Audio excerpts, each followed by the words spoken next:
Salam, salam sehat, salam dari Kota Batu. Bapak Ibu, semua sahabat, kerabat dimanapun berada malam ini. Terima kasih banyak sudah bisa bersama-sama dengan kami. Dan udah lama nggak jumpa kayaknya, hampir beberapa bulan. Oleh karena PPKM sehingga harus tertunda. Kami harus mentaati aturan ini. Sehingga malam ini muncul lagi. Ya Bapak Ibu, jam tayangnya agak sedikit berbeda, jam 7 malam. Tapi bersyukur bisa bersama-sama. Jadi semua yang sudah mengikuti acara ini, yang mungkin sedang di jalan, bisa konsentrasi sambil mendengar yang sedang bawa mobil. Ya, dengar suaranya, nggak usah nonton, lihat wajahnya. Ya, bersama-sama dengan kami dari Studio Sentosa di acara Bijak, Bincang-bincang Jalan Kehidupan.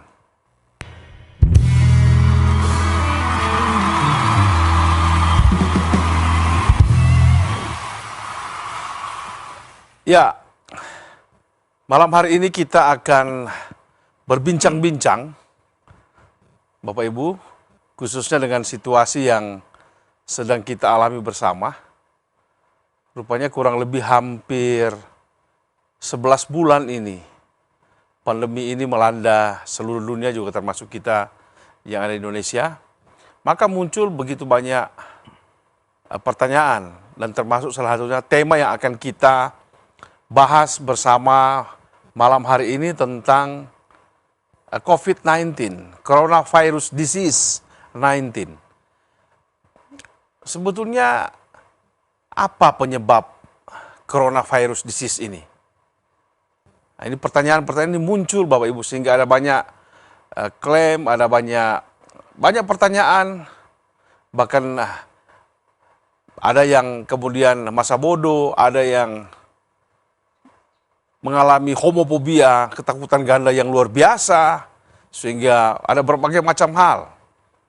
Nah, malam hari ini kita akan coba bahas bersama apakah COVID-19 ini, COVID-19 ini penyebabnya, apakah ini pekerjaan setan ataukah pekerjaan siapa ini? Tuhan kah atau manusia kah atau pekerjaan?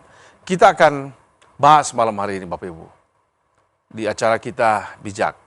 Ya. Jadi sekali lagi siapkan hati, pikiran semuanya sehingga malam hari ini kita menemukan makna, kita punya pengertian yang benar.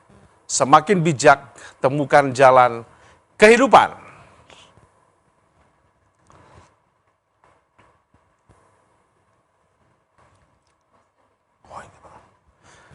Ya, bersama-sama dengan saya malam hari ini telah hadir kedua narasumber yang menurut saya mereka mengamati, mencermati, bahkan membuat kajian-kajian yang menarik tentang COVID-19.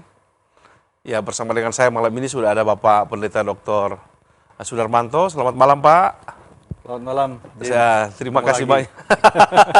Puji Tuhan sudah bisa bersama-sama lagi di acara Bijak.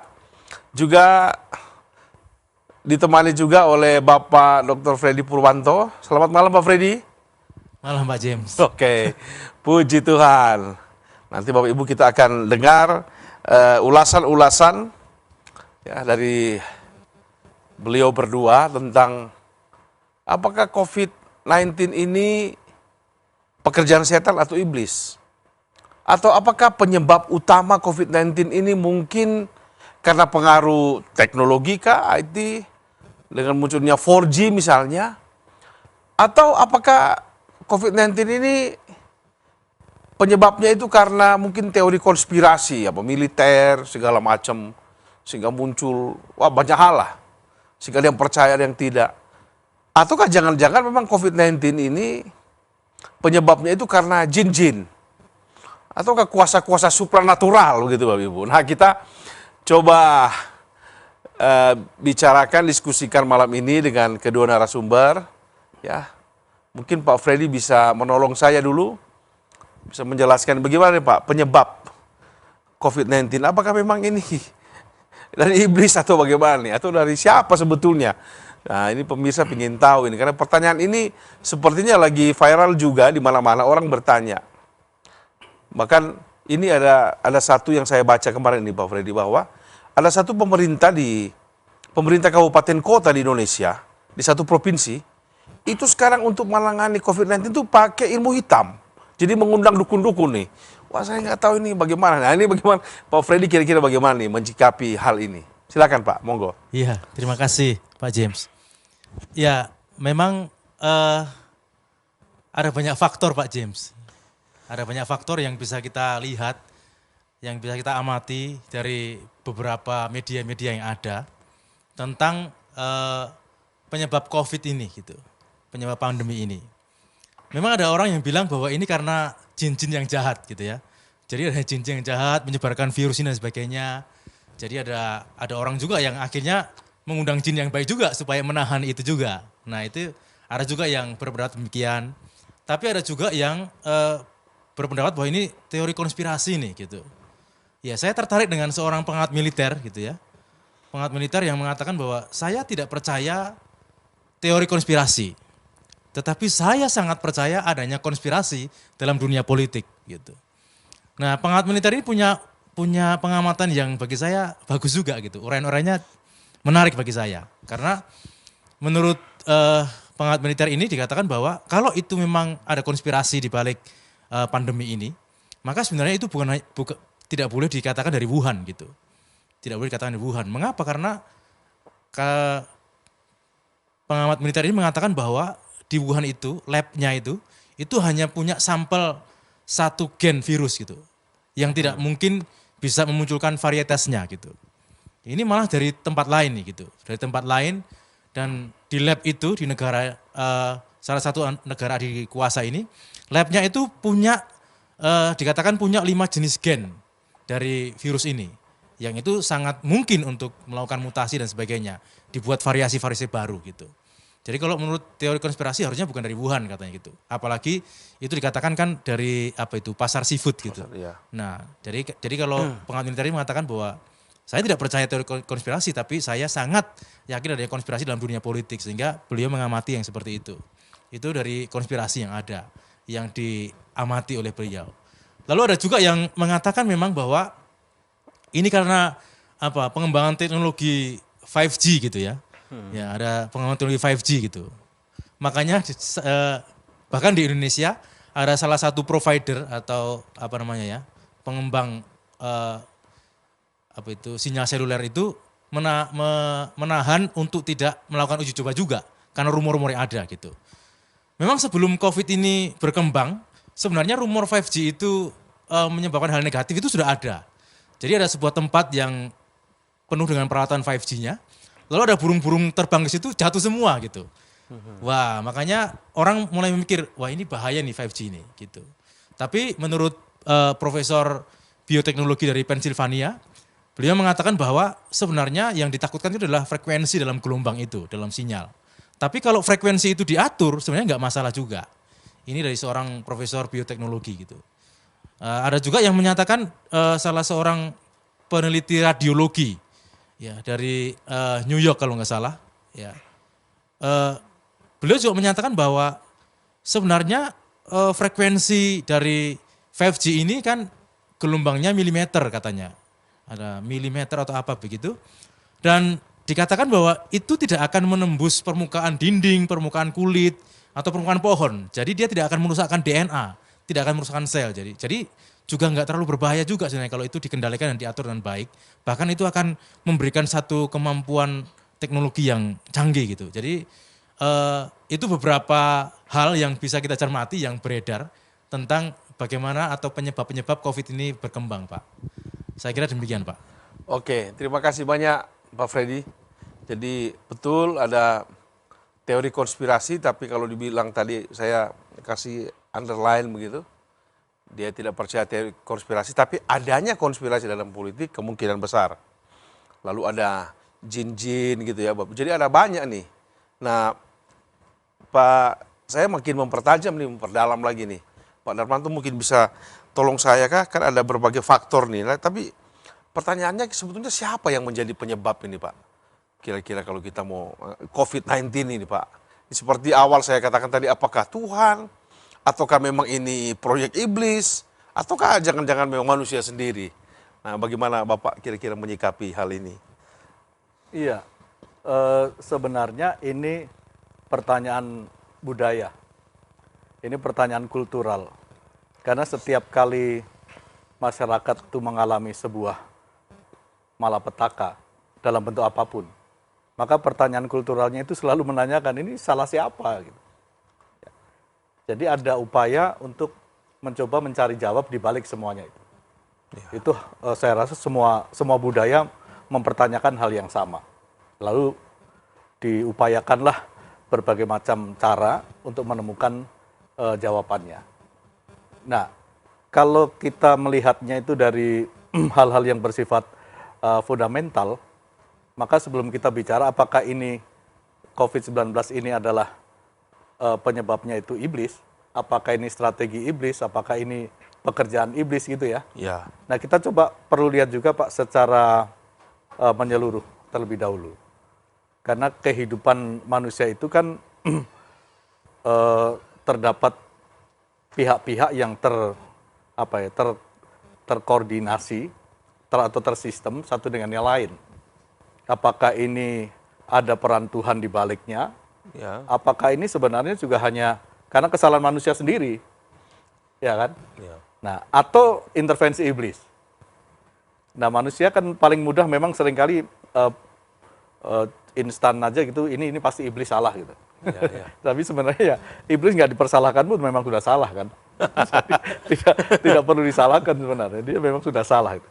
Nah, tapi kalau saya mengamati dari segi pola-pola yang terjadi di dalam sejarah Pak, juga mulai dari sejarah dalam Alkitab, itu malapetaka atau bencana-bencana atau pandemi seperti ini kan bukan sesuatu yang baru ya. Ya. Dari zaman dulu juga sudah ada. Bencana-bencana itu sudah ada. Nah, kemudian belakangan saya mendengar penjelasan dari BNPT itu. Dikategorikan ada bencana ini, ada bencana alam dan ada bencana non alam. Oke. Nah, kalau bencana alam ya gempa bumi, banjir, puting beliung dan sebagainya. Itu bencana alam. Tapi ada juga bencana yang non alam. Non alam. Nah, ini termasuk kelaparan, lalu penyakit-penyakit seperti ini itu dikategorikan sebagai bencana non alam. Nah, kedua-duanya kan sudah berulang kali terjadi dalam sejarah.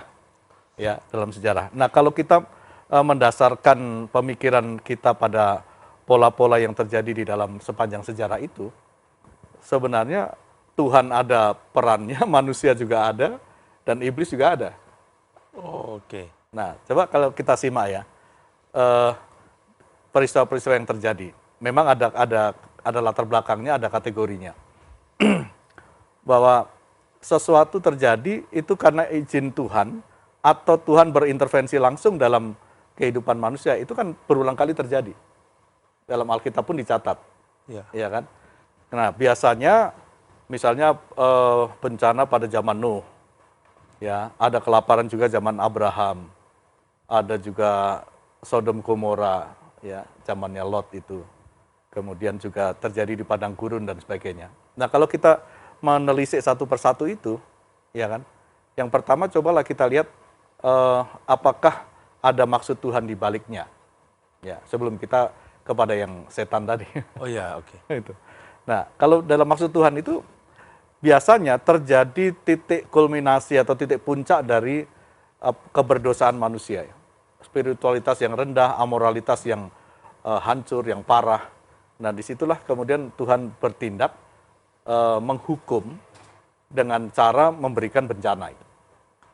Jadi itu jelas itu intervensi Tuhan langsung tuh. Ada pola seperti itu. Nah, tetapi dalam tindakan Allah dengan memberikan bencana-bencana itu, saya melihatnya ada dua sisi. Satu sisi memang itu sebagai sebuah penghukuman, tapi pada sisi yang lain itu sebagai sebuah ujian iman.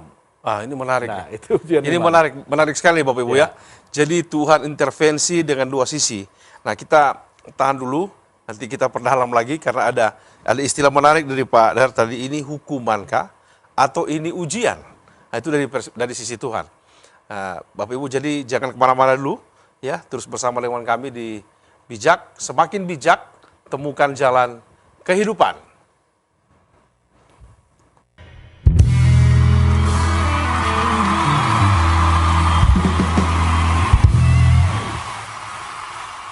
Ya, sambil bincang-bincang Bapak Ibu sudah ada ini kopi, silakan bisa dinikmati sambil kita bicara-bicara karena ini semakin menarik kayak ini ya. Menarik sekali bagaimana. Iya Pak, mari Pak. Jadi Pak Darmanto tadi sudah menjelaskan sekarang dari perspektif Tuhan dulu ya. Tadi ada dua istilah menarik, mendatangkan bencana sebagai hukuman atau bisa juga mendatangkan bencana itu sebagai ujian. Nah, ini sebelum kita lihat apakah memang COVID-19 ini ada setan di belakangnya atau bagaimana. Nah, mungkin Pak Dar bisa memperdalam melanjutkan lagi tentang dua istilah menarik ini, hukuman atau ujian. Nah ini. Ya. Jadi ada malapetaka yang didatangkan, yang dialami oleh manusia, yang jelas-jelas dicatat di dalam Alkitab maupun juga prosesnya dalam sejarah. Itu jelas itu intervensi Tuhan. Ya, langsung. Nah, pada zaman Nuh dan keluarganya diselamatkan. Sedangkan yang lain dibinasakan. Pada zaman Lot dan anak-anaknya diselamatkan. Sedangkan yang lain dibinasakan. Jadi ada dua sisi yang harus dilihat secara bersamaan. Ada penghukuman bagi tindakan spiritualitas yang rendah, amoralitas yang parah, ya itu adalah penghukuman. Tapi bagi yang lain itu sebuah ujian. Nah ini kita kan tidak bisa melihat case by case ya. Tapi prinsipnya ada dua itu. Ya, itu dari sisi Tuhan Pak Jim. Dari sisi Tuhan. Ya. Jadi dari sisi Tuhan itu ada dua Bapak Ibu ya. Sahabat-sahabat jangan lupa ini garis menarik nih supaya kita punya perspektif yang benar, tidak langsung menjudge langsung. Jadi ada hukuman, dua istilah dan juga ujian. Nah, kalau dari sisi manusia kira-kira ada nggak kira-kira faktor penyebab ini Pak Freddy mungkin dari faktor manusianya gitu kira-kira dengan bencana itu gimana kira-kira? Iya baik Pak. Kalau saya tertarik juga uraian Pak Dar tadi. Ya. Dari sisi manusia bisa saja terjadi kesalahan dari sisi manusianya Pak, bisa saja gitu. Misalnya ya, pada waktu Abraham ke Mesir nih, ya kan? Ya. Dia kan ada satu kesalahan yang membuat orang Mesir juga akhirnya ditulai Tuhan atau bagaimana begitu waktu itu ya. Ya, jadi dari sisi manusia mungkin juga ada kesalahan-kesalahan yang dilakukan gitu. Ya, misalnya keluarga kita kena pandemi nih, terwabah nih. Siapa tahu keluarga kita juga memang tidak mau juga menjalankan protokol kesehatan dan sebagainya. Jadi dari sisi manusia sangat mungkin Pak. Kalau saya pikir sangat mungkin juga ada sisi kesalahan-kesalahan yang terjadi gitu. Apalagi kalau misalnya orang bisa membuktikan misalnya gitu ya, bahwa ini memang bukan hanya mutasi tapi produksi misalnya gitu. Kan dari pengetahuan militer ada yang mengatakan begitu, ini bukan mutasi nih, ini produksi nih gitu. Kan berarti itu kan ada kesalahan-kesalahan yang dibuat juga gitu. Jadi kalau saya melihat hal ini dari sisi manusia ya tentunya pasti sangat mungkin ada kesalahan-kesalahan itu Pak. Gitu. Oke. Jadi dari faktor manusia kemungkinan besar juga Bapak Ibu karena kelalaian ya, tidak mematuhi aturan. Nah, atau mungkin padahal ada penjelasan tambahan tentang faktor ini manusianya ini gimana nih Pak? Iya, jadi yang disampaikan Pak Freddy tadi, manusianya juga punya andil memang, yaitu dengan melakukan kesalahan. Hanya kesalahan itu dibuat oleh dia sendiri dan dia sendiri yang menerima dampaknya, atau kesalahan yang dilakukan seseorang, tapi dampaknya dialami oleh orang lain. Jadi orang yang kena malapetaka, kena bencana, kena pandemi, itu belum tentu karena kesalahannya sendiri. Tapi bisa jadi juga itu karena akibat orang lain. Contoh yang sederhana misalnya kan, sekarang banjir lagi terjadi di mana-mana. Nah ini selalu menjadi masalah karena ada penebangan hutan secara masif. Nah ini yang nebang hutan orang lain, yang kena dampak orang lain. Jadi tidak selalu orang itu sendiri. Atau misalnya orang buang sampah sembarangan sehingga menyumbat saluran-saluran. Nah, yang salah yang buang sampah, tapi dampak banjirnya dirasakan oleh semua orang. Ya, jadi saya melihatnya sih dari segi kesalahan manusia ada dua tadi. Orang mengalami bencana karena kesalahannya sendiri, dan orang mengalami bencana karena kesalahan orang lain. Wah, Nah, itu bisa saja kan? ini, ini agak fatal nih ya, Bapak Ibu. Ini saya pikir ini message-nya jelas nih dari Pak Darni. Kita harus perhatikan benar nih. Kadang-kadang kita nih ego banget nih. Pokoknya saya nggak mau tahu, yang penting saya buat apa saja, mau terjadi apa sama kalian, yang penting saya aman. Nah, ini gawat nih kan. Saya pokoknya apa yang saya mau saya lakukan. Nanti itu ruginya apa kan kalian yang rugi bukan saya. Jadi ini agak ya egois lah menurut saya. Jadi Bapak Ibu tolong kita perhatikan. Memang COVID-19 mengajari kita ya supaya bagaimana kita juga mencintai teman-teman, lingkungan, sesama.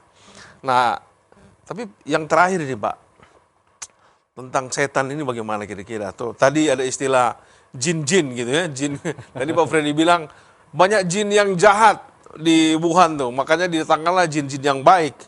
Bahkan rupanya peristiwa itu bukan cuma terjadi di Wuhan ini Pak Freddy. Yang seperti saya katakan tadi, di salah satu kabupaten di Indonesia, itu sudah mengundang dukun-dukun nih. Karena katanya ini ada unsur ini supranaturalnya nih. Nah, bagaimana kira-kira Pak Darlu menyikapi ini setan ini bagaimana? Apakah memang setan punya kuasa untuk itu kan selalu orang bertanya seperti itu ya. Apakah setan memang punya kuasa untuk mendatangkan pandemi misalnya atau apa? Nah, bagaimana nih Pak Dar? Iya, dalam masyarakat yang sangat akrab dengan dunia mistis, segala sesuatu dikaitkan dengan dunia supranatural itu sesuatu yang sudah lumrah terjadi di mana-mana ya. Jadi kalau ada masalah terus dikaitkan dengan yang supranatural tadi. Tapi kita tidak punya waktu yang cukup untuk membahas itu semua. Kalau kita langsung kaitkan saja dengan pola-pola yang dicatat di dalam Alkitab terkait dengan pekerjaan iblis. Nah, kalau kita memperhatikan Pak di Alkitab kita itu peristiwa Taman Eden ya, ketika iblis menggodai manusia. Kemudian peristiwa Ayub ketika iblis diizinkan Tuhan untuk mendatangkan sejumlah malapetaka. Harta dihabiskan, anak dibunuh semua. Kemudian Ayub sendiri diberikan sakit penyakit yang parah. Nah, itu kan pekerjaan jelas-jelas dicatat itu pekerjaan iblis gitu kan. Ya. Nah, kemudian ketika Tuhan Yesus dicobai di padang gurun sebelum memulai pelayanannya. Ya kan? Nah, dari 3 teks itu saya menyimpulkan ada pola yang menarik bahwa strategi iblis itu ada pada 3 level. Ya, iblis itu menggodai dengan level fisik ya, fisikal, hal-hal yang bersifat fisik, kebutuhan makan minum. Yesus disuruh buat batu jadi roti. Gitu. Hawa digodai dengan makan buah itu, fisikal juga. Gitu ya. Kemudian Ayub hartanya dihabisin, itu juga kebutuhan fisikal. Jadi iblis pada level pertama itu dia bekerja untuk menghancurkan manusia melalui pencobaan-pencobaan fisikal. Kemudian naik lagi sedikit kepada psikis. Nah, Hawa itu dibuat akhirnya membuat buah itu menjadi menarik. Tadinya biasa-biasa aja, tapi menjadi menarik karena iblis menawarkan kamu nggak akan mati. Nah, statement kamu nggak akan mati, tapi kamu akan menjadi seperti Allah, wah itu bekerja di medan pikirannya Hawa ini. Yang tadi buah itu kelihatan biasa-biasa, sekarang menjadi lebih menarik. Gitu. Tuhan Yesus juga sama. Ya, Tuhan Yesus dicobai secara fisikal nggak berhasil, lalu dia disuruh dinaikkan ke bubungan bait suci, disuruh menjatuhkan diri. Ini kan soal gengsi, Pak. Ya, harga diri. Itu soal psikis. Nah, itu pada level kedua. Nah, level ketiga ini secara spiritual. Akhirnya iblis memang akan mencapai puncaknya itu menginginkan supaya manusia itu memang sujud menyembah kepada dia. Makanya di kisah Ayub, ruang lingkup iblis dibatasi oleh Tuhan. Oke, hartanya kamu boleh ambil, anaknya boleh kamu bunuh, kemudian tubuhnya boleh kamu kasih sakit penyakit, tapi nyawanya tidak boleh kamu sentuh. Nah, pencobaan Tuhan Yesus juga begitu. Aku akan memberikan ini semua kekayaan dunia kalau kamu sujud menyembah kepadaku. Jadi tujuan akhirnya adalah spiritual ya, untuk menyembah itu. Nah, pada level fisikal tadi saya bicara soal penyakit. Jadi kalau kita langsung kaitkan dengan COVID, apakah iblis juga bisa berperan dalam pandemi COVID-19 ini? Itu sangat mungkin. Dalam kitab Injil-Injil sangat gamblang sekali banyak peristiwa tentang penyembuhan-penyembuhan sakit penyakit yang bukan penyakit biasa, bukan penyakit fisik, kan, tapi di balik itu ada kekuatan-kekuatan iblis yang jelas-jelas ditulis gitu. Dia tuli karena iblis, bisu karena iblis gitu. Ada yang kerasukan langsung juga karena iblis gitu. Jadi memang iblis bisa saja cara kerja iblis itu dengan cara mendatangkan sakit penyakit. Oke. Ya, terima kasih Pak Dar, penjelasannya sangat mendasar sekali menurut saya Bapak Ibu ya. Jadi ada 3 pola tadi yang kita perlu sikapi dengan serius. Jadi secara fisikal, secara psikis, dan juga secara spiritual. Jadi ini 3 pola ya pekerjaan iblis yang saya pikir kita perlu sadari ini supaya kita punya senjata juga untuk membentengi diri kita dengan baik. 3 pola ini Bapak, ini penting, ini perlu dicatat nih. Ini hal penting banget karena kadang-kadang orang hanya berpikir ya, apalagi yang level spiritual itu kadang-kadang suka ditinggalkan atau bahkan nggak ada apa-apalah, masa si iblis. Nah, tadi kemungkinan besar ada juga COVID-19 itu ada perannya di dalam. Ya. Nah, Pak Freddy kira-kira bagaimana nih menyikapi ini? Kira-kira ya. Apakah langsung kita bilang apakah semua penyakit itu karena iblis termasuk itu bagaimana nih kira-kira? Pak. Iya. Monggo Pak.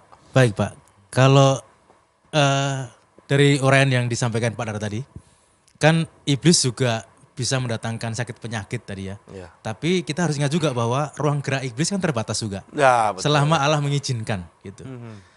Dan kalau ada orang terkena COVID-19 atau terdampak pandemi ini, ya bisa juga itu peran iblis tadi ya. Ada peran iblis di sana. Tapi jangan terus di generalisir gitu. Bahwa kalau orang terdampak COVID itu pasti karena iblis. Gitu. Lalu bagaimana dengan hamba Tuhan yang setia hidupnya, yang Tuhan izinkan kena COVID gitu? Apakah mereka juga kalah dengan iblis dan sebagainya? Kan kita tidak bisa bicara begitu juga. Gitu. Artinya ya kita menyikapinya bahwa betul bahwa iblis bisa saja punya peran, tapi peran iblis adalah tetap dalam batas-batas yang Allah sendiri tentukan. Apakah Allah mengizinkan atau memakai iblis untuk menjadi hukuman atau menjadi ujian dan sebagainya? Kalau Ayub kan tidak menjadi hukuman Pak, Ayub kan menjadi ujian yang kita pun membaca kisahnya diberkati juga gitu ya. Bahwa Allah tetap berdaulat mengendalikan segala sesuatu gitu. Terima kasih Pak. Ya, terima kasih Pak Freddy. Saya garis bawah ini, menarik nih. Iya, iblis bisa, tapi harus ingat bahwa dia pun itu dibatasi. Ruang lingkup gerakan itu pun dibatasi. Dan menarik sekali, itu pun atas izin Tuhan dengan maksud apakah ini hukuman ataukah ini ujian. Bapak Ibu, jangan kemana-mana, terus bersama dengan kami di Bijak ya. Semakin bijak, temukan jalan kehidupan. Mantap.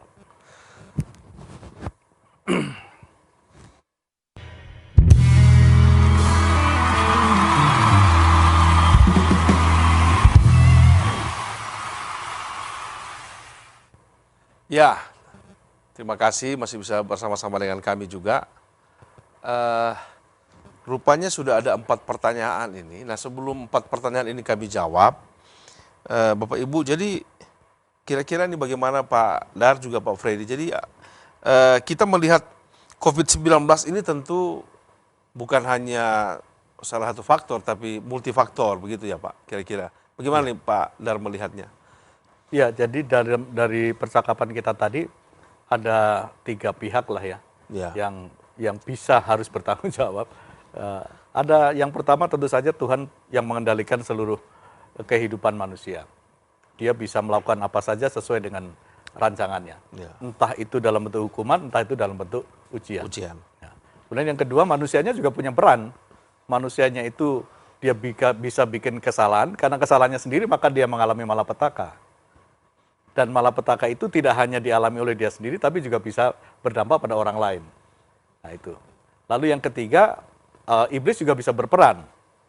Nah betul sekali yang disampaikan Pak Freddy tadi, bahwa perannya iblis tetap saja dalam batasan-batasan, limitasi sejauh yang Tuhan izinkan. Dalam kisah Ayub sangat jelas sekali, kamu boleh ambil semuanya, tapi nyawanya tidak bisa kamu. Jadi ada iblis pun bekerja dalam batasan-batasan itu. Hanya kan kemudian Pak James, kita tidak bisa menghakimi orang per orang ya. Orang per orang ini kena COVID lalu meninggal, ini pasti karena hukuman Tuhan. karena dia berdosa, kan nggak bisa begitu, ya kan? Iya.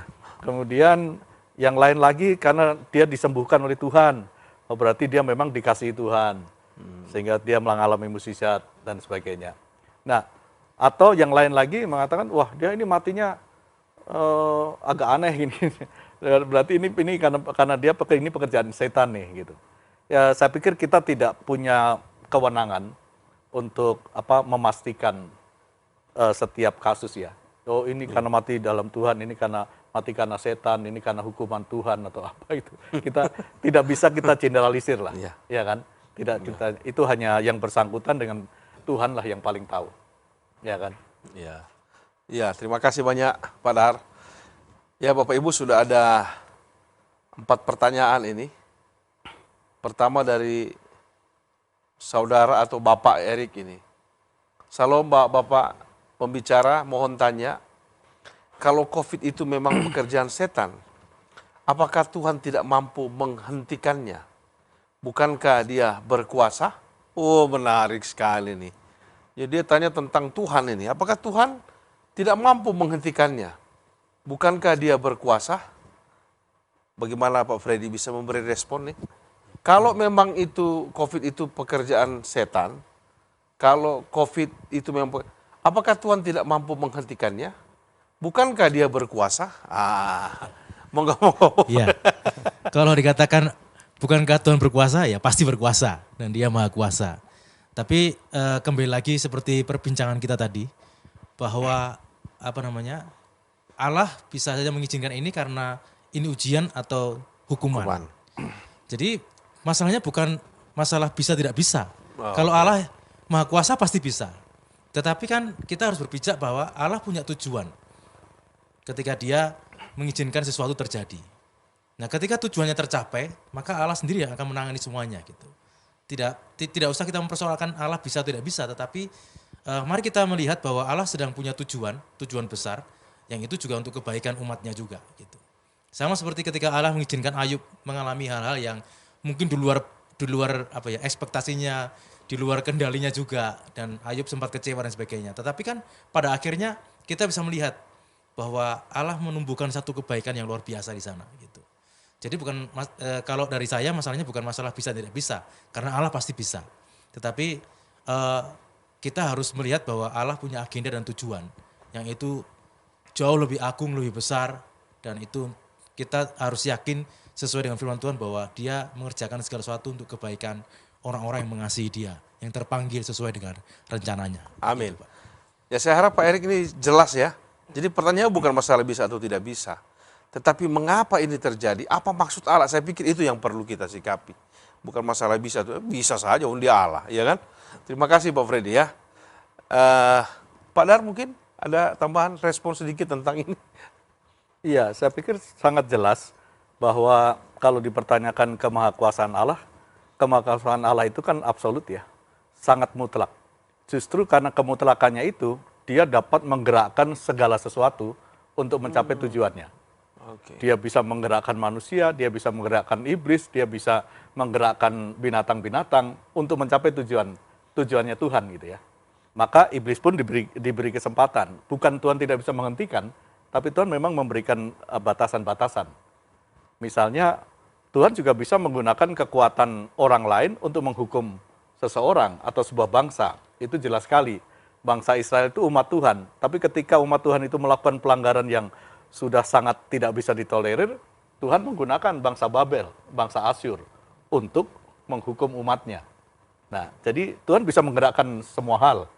Ya, bisa saja. Jadi bukan karena dia tidak bisa menghentikan, pasti bisa. Tapi memang Tuhan punya otoritas yang tak terbatas, yang tidak bisa dibatasi oleh apapun dan siapapun, maka dia berhak menentukan caranya untuk mencapai tujuannya yang tadi dikatakan tujuannya itu kan sudah ditetapkan oleh Tuhan. Ya, saya pikir jelas ini jawabannya ya. Jadi bukan masalah bisa atau tidak bisa ya. Tapi Tuhan ingin menyatakan kebaikannya. Jadi tujuan Tuhan itu tercapai dengan berbagai macam cara dia bisa lakukan. Pertanyaan yang kedua dari Ibu Ira, mohon tanya.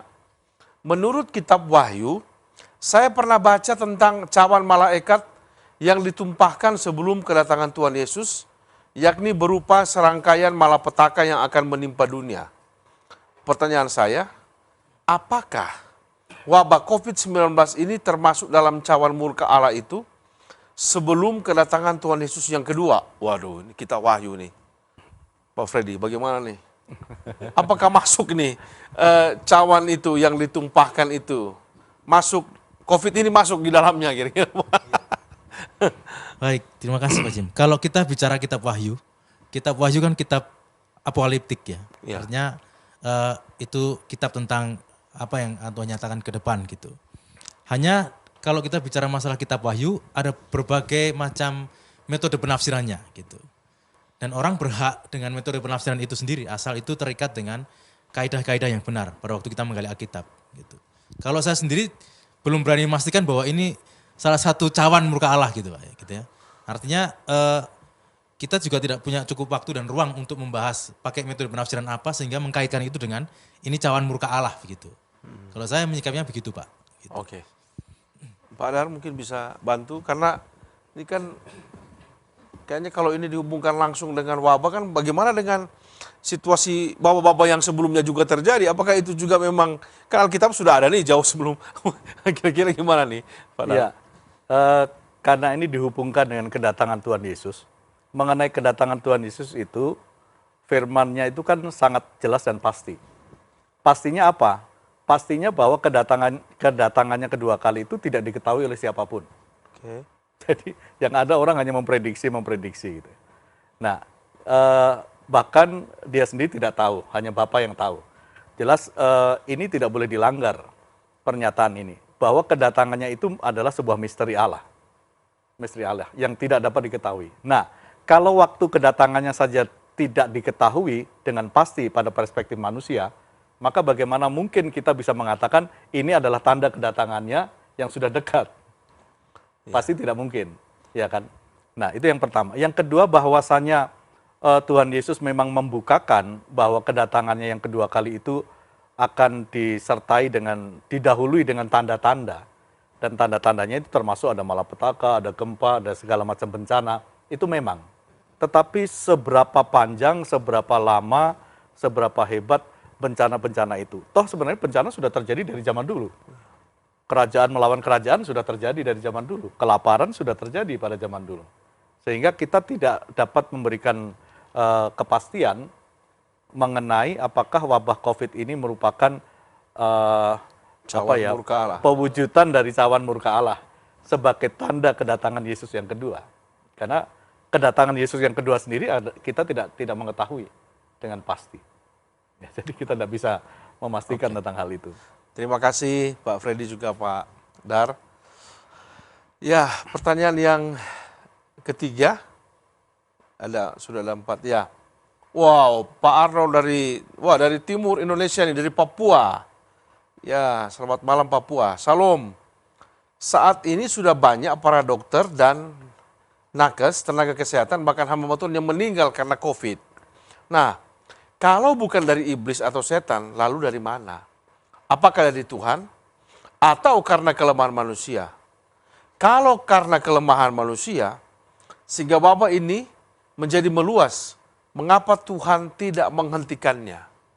Ini kayaknya mirip dengan pertanyaan yang nomor 1 ini. Iya. Bicara juga tentang Tuhan.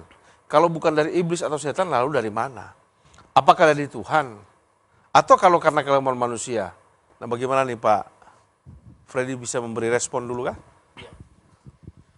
Baik, kita sudah memperbincangkan tadi Pak James ya bahwa itu bisa dari multifaktor begitu ya. Ya. Kalau dari pola-pola yang tadi Pak Ajar jelaskan, kalau dari sisi manusia kan biasanya bencana-bencana itu oleh karena ada keberdoaan manusia yang sudah memuncak nih, dan Allah menghukumnya. Gitu. Juga ada kekerasan hati manusia yang tidak mau taat atau bertobat kepada Dia gitu. Tetapi kalau dari setan pun tadi kita sudah bicarakan bahwa setan juga bisa memberikan bencana kepada manusia, tetapi itu adalah batas-batas yang diizinkan Allah gitu.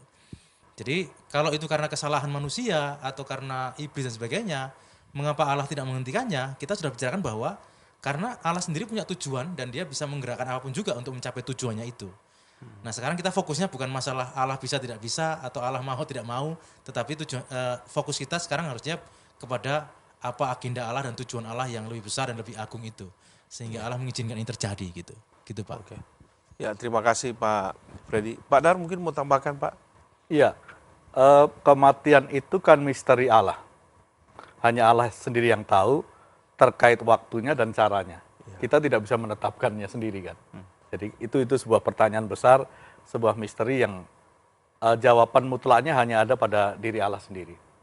Nah, oleh karena itu kita tidak bisa memastikan apakah si A ini meninggal karena Tuhan, si B ini meninggal karena setan, si C ini meninggal karena kesalahannya sendiri. Kita tidak mempunyai tidak mempunyai kewenangan lah untuk menjustifikasi ya, menghakimi orang per orang seperti itu. Nah, saya justru lebih tertarik tidak perlu mempertanyakan meninggal karena apa, tapi justru yang paling penting untuk kita, Pak James, dengan melihat fakta-fakta banyak dokter, banyak nakes, banyak hamba Tuhan, dan banyak orang lain itu meninggal karena COVID ini, justru kita harus menghargai waktu hidup yang Tuhan masih percayakan pada kita. Iya, amin. Jadi jaga protokol kesehatan itu menjadi tanggung jawab kita, ya kan? Untuk diri sendiri dan juga untuk orang lain. Kemudian menjaga intimasi dan meningkatkan terus-menerus spiritualitas kita di hadapan Tuhan. Memastikan apakah kita benar-benar sudah mempercayai Yesus sebagai juru selamat saya secara pribadi. Nah, hal-hal seperti itu yang perlu dipastikan daripada hanya sekedar mempertanyakan dia mati karena apa, ya kan? Karena Tuhan, karena setan, ya itu misteri. Sekali lagi itu misteri yang kita tidak bisa memastikan orang per orang. Wah, terima kasih nih. Saya pikir Pak Arnold ini jawaban Pak Dar menarik sekali ya. Ada sesuatu yang lebih substansi menurut saya yang perlu kita pertanyakan sebetulnya. Bukan masalah ini penyebab karena Tuhan, karena iblis atau karena kesalahan. Tapi bagi kita yang masih Tuhan izinkan hidup ini kita perlu renungkan nih. Belajar nih, mereka mati nih. Kita bagaimana dengan sisa waktu yang Tuhan berikan sama kita. Dengan melihat tadi ada beberapa hal yang intimasi, ya, ketaatan kita terhadap protokol kesehatan dan lain-lain. Ini menarik nih menurut saya jawabannya ya. Ada pertanyaan satu lagi, ada yang keempat. Helen, Manado. Salam Pak Sudarmanto. Wah, ini langsung ke Pak Dar ini. Saya seorang yang menurut saya sendiri setia melayani Tuhan, walaupun saya bukan seorang hamba Tuhan full time. Bagi saya COVID-19 ini sesuatu yang sangat mengerikan. Karena 2 orang yang saya kasihi dalam keluarga meninggal karena COVID. Turut berduka Ibu. Saya tidak tahu apakah Bapak ini berasal dari mana. Tetapi yang saya mau tanyakan, mengapa Tuhan mengizinkan ini terjadi dan dia seolah-olah berdiam diri? Belum lagi berbagai bencana yang terjadi saat ini. Gimana Pak? Silakan Pak. Iya, jadi kembali kepada 2 sisi yang Allah kerjakan tadi. Ketika dia mendatangkan sesuatu dalam bahasa manusia dianggap sebagai bencana, itu tetap dalam 2 perspektif. Apakah ini penghukuman dan apakah ini ujian. Ya kan? Apakah yang meninggal itu berarti otomatis dia mendapatkan hukuman dari Tuhan? Belum tentu juga. Karena kita tidak bisa memastikan bagaimana kondisi pribadi personal dari orang yang meninggal. Apakah karena COVID otomatis dia menjadi seorang pesakitan, seorang yang dianggap berdosa sehingga Tuhan menghukum dia dengan sakit penyakit ini? Enggak. Yang lain juga mati karena sakit jantung, karena sakit liver, karena sakit yang lain-lain juga kan. Ada yang kanker dan sebagainya. Jadi itu tidak selalu memastikan bahwa yang meninggal karena COVID itu karena hukuman Tuhan juga. Belum tentu juga gitu kan. Nah, tetapi bagi yang hidup, Ibu Helen. Ya, yang merasa mengerikan melihat orang-orang yang dikasihinya itu meninggal, ini juga menjadi sebuah pembelajaran ya. Harus direfleksi ini pengalaman-pengalaman itu. Ya, kalau Tuhan bisa menggunakan cara seperti itu, hal yang sama juga bisa juga terjadi pada saya misalnya. Nah, ini menjadi tantangan dan kemudian membuat kita mengambil sikap yang tepat di hadapan Tuhan. Ya puji Tuhan sudah melayani Tuhan ya dengan setia. Nah, kata setia ini penting untuk terus diperhatikan, dipertahankan sampai akhir sehingga Ibu Helen tidak berlarut-larut menyesali peristiwa yang terjadi atas 2 saudara yang dikasihi, tapi juga kemudian mengambil langkah rohani yang tepat sehingga sisa waktu hidup yang Tuhan anugerahkan itu bisa tingkatkan kualitasnya dan terus memuliakan Tuhan sampai akhir. Oke. Ya, terima kasih. Jadi sekali lagi jangan terlalu cepat kita menilai peristiwa yang terjadi mungkin dengan orang terdekat kita sekalipun ya. Oh, ini kayaknya banyak dosanya atau janganlah, kita jangan terlalu cepat. Pak Lar sudah bagi saya sudah memberikan jawaban yang tepat. Masih ada satu pertanyaan lagi nih. Dari Iksan di Samarinda. Kita mungkin tidak bisa menafsirkan tentang penyebab atau asal pandemi COVID ini. Pertanyaan saya, bagaimana kita harus bersikap sebagai orang beriman di tengah pandemi ini? Ini menarik nih Pak Freddy. Bagaimana kita harus bersikap di tengah pandemi ini? Monggo Pak, silakan. Ya. Bagaimana kita bersikap di tengah pandemi gitu ya? Ya. Kalau menurut saya ya, yang pertama tetaplah taat kepada firman Tuhan gitu. Dengan mentaati firman Tuhan, kita tahu bahwa firman Tuhan mengatakan bahwa pemerintah juga wakil Allah. Ya. Jadi apa yang ditetapkan pemerintah untuk kebaikan umat, kebaikan bangsa, mari kita ikuti.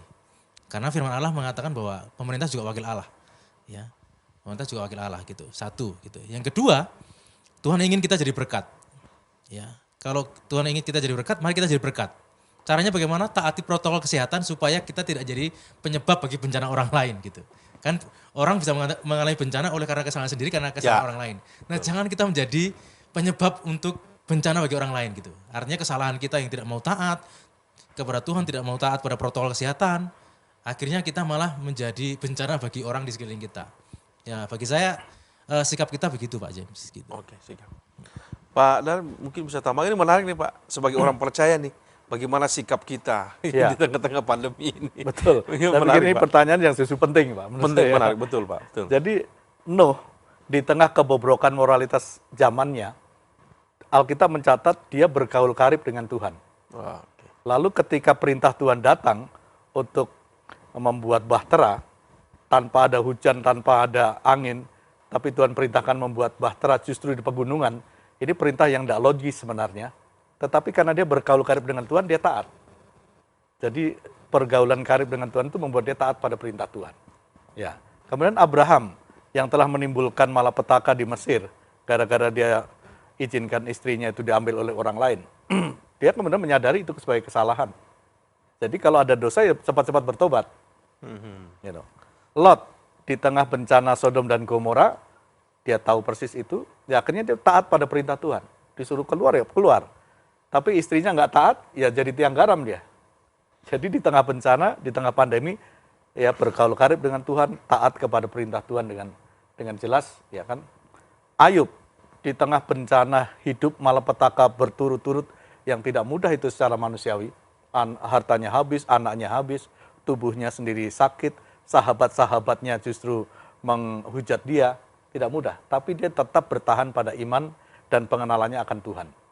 Nah itu saya pikir ini perlu kita refleksi dan kita meneladani prinsip-prinsip itu di tengah pandemi yang sedang terjadi saat ini. Ya, jadi jangan lupa ya, intimasi itu penting sekali dengan Tuhan, taat, akhirnya kita akan memperoleh kemenangan. Yang keenam ini dari Sams Silas. Apakah doa dapat menggerakkan intervensi Tuhan untuk memberikan pemulihan pada kondisi COVID-19? Mana doa nih Pak Freddy? Apakah doa dapat menggerakkan intervensi Tuhan untuk memberikan pemulihan pada kondisi COVID-19? Silakan Pak. Ya, ini pertanyaan yang singkat tetapi tidak mudah dijawab. Ya. Tidak mudah dijawab. Karena begini, kita harus kalau bagi saya sendiri, saya harus memahami bahwa ada kehendak Allah yang efektif, ada kehendak Allah yang permisif gitu. Jadi apakah Allah menetapkan atau Allah mengizinkan? Ya, kalau Allah menetapkan bahwa keselamatan adalah dalam Kristus, jadi doa dengan apapun juga kalau tidak di dalam Kristus ya sudah selesai gitu. Karena itu sudah ketetapan Allah bahwa keselamatan hanya di dalam Kristus, selesai di situ. Tapi kadang-kadang Allah juga ada kehendak Allah yang permisif, Allah mengizinkan. Seperti raja siapa yang sakit itu, akhirnya dia bertobat. Dan dia dipulihkan Tuhan, umurnya diperpanjang. Jadi kalau kita melihat beberapa hal ini, ya ketika Allah mengizinkan itu terjadi pada seseorang atau satu keluarga atau kepada kelompok orang gitu. Ketika Allah mengizinkan itu dan ketika Allah sendiri punya tujuan supaya orang itu bertobat ya. Ketika dia berdoa kepada Allah dan bertobat ya, Allah bisa saya pulihkan. Ya, jadi kita tidak boleh mengatakan doa itu bukan hanya bisa dan tidak bisa gitu. Ini jawabannya tidak boleh hanya ya dan tidak gitu. Tapi ini perlu beberapa pemahaman filosofis untuk menjawab hal ini gitu. Jadi mari kita lihat juga apakah kehendak Allah itu kehendak Allah yang efektif atau permisif gitu. Jadi apa yang dialami itu apakah dalam seizin Allah atau memang sudah ketetapan Allah untuk memang ini, karena Allah kan juga salah satu bagian firman Tuhan mengatakan bahwa Allah juga menetapkan orang untuk pada hari kebinasaan dan sebagainya gitu. Jadi mari kita lihat juga ini tidak bisa dijawab ya dan tidak, tapi perlu pemahaman dan kajian yang lebih dalam, Pak. Gitu. Terima kasih. Pak Dar mungkin mau menambahkan Pak soal doa ini. Doa dapat intervensi.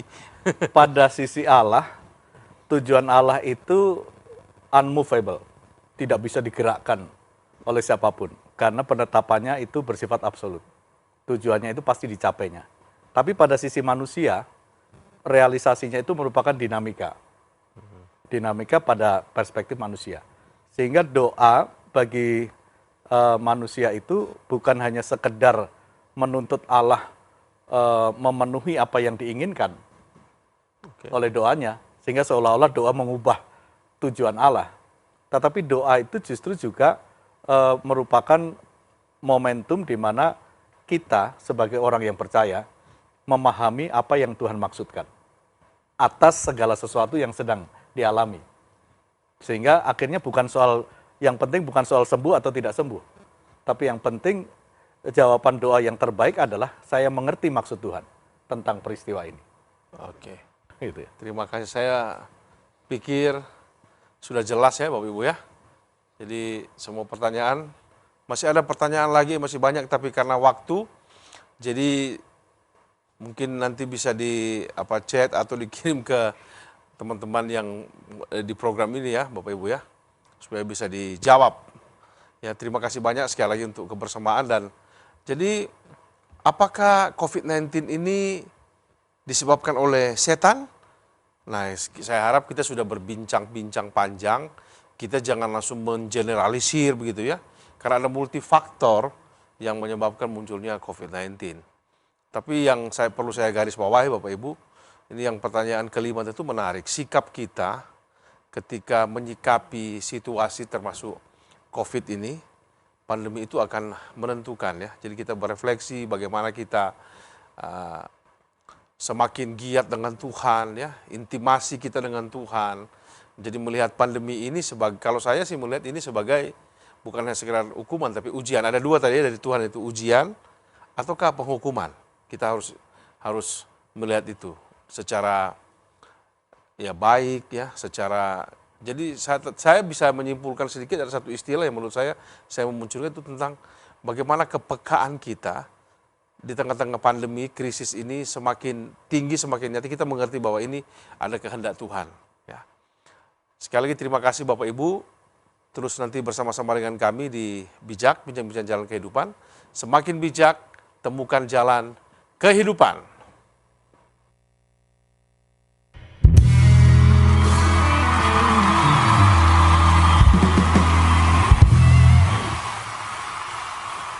Ya, kita sudah berada di penghujung acara kita Bapak Ibu. Dan saya hanya ingatkan lagi bahwa nanti hari Sabtu ya bisa bersama-sama juga dengan kami di acara Coffee Live. Ini ada isu yang sangat menarik akan dibahas nanti tentang, karena ini banyak perdebatan ya, vaksin itu boleh apa enggak, lalu ada chip katanya itulah tanda-tanda ya, antikris atau seperti apa. Nah Bapak Ibu bisa nanti bergabung di acara Coffee Live hari Sabtu nanti jam 4 sore, jangan lupa. Ya juga di beberapa program kami yang lain, acara Revival Night setiap hari Minggu malam, juga minggu depan nanti juga ada acara Life is Beautiful, khususnya ibu-ibu ya, lalu malam dengan kami di acara Bijak, lalu masih ada Prayer and Worship Night hari Kamis malam, lalu jangan lupa juga ada acara Cemilan ya Bapak Ibu, bukan camilan ya, Cemilan, cerita milenial. Lalu kemudian juga ada acara kids khususnya juga untuk hari Sabtu. Jadi Bapak Ibu sudah ada berapa segmen ini? 7 segmen ya, bisa bersama-sama dengan kami di acara From Batu to the World. Terima kasih untuk kebersamaan dengan kami malam ini. Dan kita akan menutup dalam doa dan minta dengan kasih Pak Darmanto menutup kita dalam doa. Mari kita berdoa. Kami mensyukuri atas waktu yang meskipun singkat kami bisa berbincang-bincang mengenai topik yang sedang kami hadapi saat ini. Bahwa di tengah pandemi ini memang ada banyak misteri yang tidak dapat kami pahami secara tuntas. Mengapa hal ini terjadi? Tuhankah? Kesalahan manusiakah? Atau intervensi iblis? Kami tidak bisa memastikan apa yang terjadi atas orang per orang tentang hal itu. Tetapi di atas semuanya, Tuhanlah yang memegang kendali atas seluruh kehidupan manusia. Maka yang terpenting buat kami bukan hanya sekedar mengetahui siapa yang harus bersalah dan siapa yang harus bertanggung jawab, melainkan semua peristiwa yang terjadi merupakan pembelajaran dan dapat kami refleksikan bagi hidup kami. Kami pun juga mengalami hari-hari yang bisa terancam dengan persoalan-persoalan yang sama. Oleh karena itu, dalam waktu yang Tuhan masih sediakan buat kami sebagai waktu anugerah, maka kami menggunakan waktu itu dengan kualitas terbaik, supaya kami menyelamatkan waktu di hari-hari yang jahat ini, sehingga kami memperhatikan hidup kami dengan seksama, supaya kami tidak menjadi bebal, tidak menjadi bodoh, dan juga tidak mabuk, melainkan kami hidup dengan arif, dengan bijaksana dalam pimpinan Roh Tuhan untuk melakukan kebenaran-kebenaran-Mu sambil menantikan kedatangan Tuhan Yesus yang kedua kali. Dalam waktu itu kami juga terus menghargai pemerintah kami yang telah memiliki niat yang baik untuk mengatasi COVID-19 yang terus semakin merebak dan mengkonfirmasi banyak orang, sehingga semakin banyak jumlahnya yang terpapar dari virus ini. Maka Tuhan, Engkau juga akan menolong pemerintah kami dengan berbagai upayanya, sehingga kami mendukung apa yang dilakukan demi kebaikan, demi mengendalikan COVID-19 ini. Maka ketaatan seluruh masyarakat Indonesia pun diperlukan, pelaksanaan-pelaksanaan dari pembatasan sosial berskala besar ataupun berskala mikro yang sedang digalakkan pemerintah dapat ditaati oleh semua pihak, sehingga penyebaran COVID ini dapat dihentikan, rantainya dapat diputuskan, sehingga kami berharap COVID ini semakin dapat terkendali dan masyarakat dapat hidup di dalam kondisi yang lebih normal kembali. Terima kasih ya Tuhan, kiranya perbincangan singkat kami menolong kami semua untuk memahami dalam berbagai perspektif, utamanya perspektif firman Tuhan yang boleh menolong kami melihat peristiwa-peristiwa pandemi ini dan membuat sikap yang baru di dalam hidup kami, di dalam menjalani hari-hari yang Tuhan masih siapkan, masih sediakan buat kami. Terima kasih, kami berdoa dan menyerahkan seluruh hidup kami di dalam nama Tuhan kami, Yesus Kristus. Amin. Amin. Terima kasih banyak Bapak Ibu untuk kebersamaan bersama dengan kami di acara Bincang-Bincang Jalan Kehidupan. Sekali lagi semakin bijak, temukan jalan kehidupan. Tuhan Yesus memberkati.